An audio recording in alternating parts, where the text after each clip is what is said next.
रस भरे जवानी जोड़ीदार फूले हो फूल बगिया में तन दहकत है मन चहकत है जीवा बहकत है जो लहकत है तन दहकत है मन चहकत है जीवा बहकत है जो लहकत है और कर ले रे गुंजा फूले हो फूल बगिया में रस भरे जवानी जोड़ीदार फूले हो फूल बगिया में।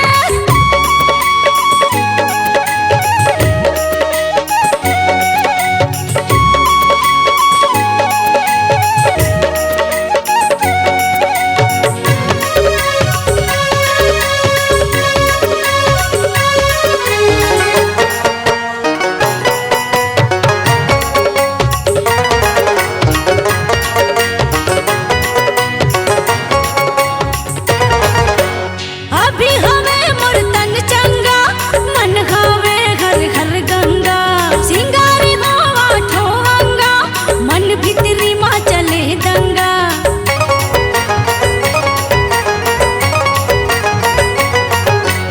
अभी हमें मुर्तन चंगा मन खावे घर घर गंगा सिंगारी होवा ठोंगा मन भीतरी माँ चले दंगा।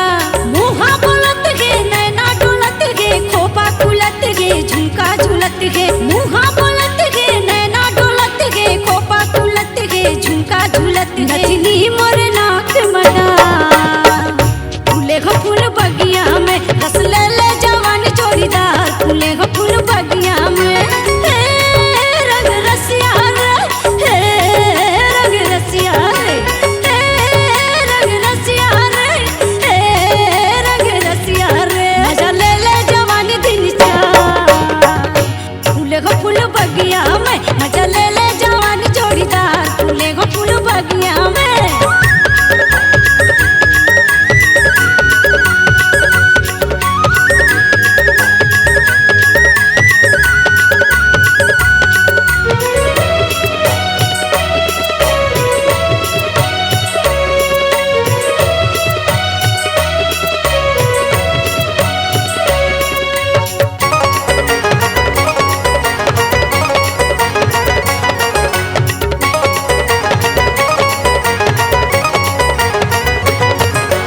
डोली सजा के आजा रे बन के दुल्हा राजा रे फूले हवा फूलता जा रे बोरा बन के समा जा रे।